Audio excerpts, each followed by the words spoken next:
Gintai, tai kaip rungtynės? Laimėjom, kai matai, nuostabios. Prieš rungtynės sakėjai, kad tikėsi išnaudoti šiandien tą savo šansą atsiradusi dėl 3 žaidėjų netekties. Ar manai, kad išnaudoji pakankamai? Manau, treneris leido, pasitikėjo žaisti ir manau tikrai nenuvėjau, nes trūko žaidėjų, reikėjo kažkam pelnyti taškus, tai visa komanda tai darėme. Šiandien kelis kartus žaidėjai savo neįprastoje 4 numerio pozicijoje, kaip jautėsi stumdydamas su bendra pavardžiu.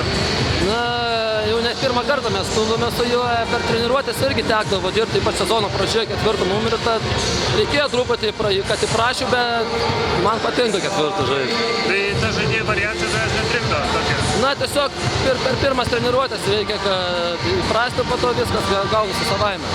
Šiandien buvo ta diena, kai viskas sekėsi ir tiesiog komanda draugai kūrė geras progas.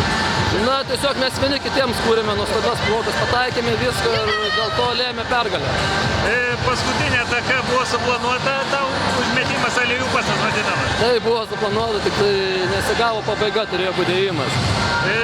Pirma pradžia rungtynių, pirma pusė buvo ganėtinai sudėtinga, antroji pusė lygiai nebuvo jokių problemų. Pavargo varžovai, ar? Na, manau, kad tai nuovargis, nes jie žaidė 5-6, o mes labai rotacija buvo žaidėjų gera, nuo suoliuko pakėlė žaidėjų, rodė puikius rezultatus, dėl to lėmė pergalę.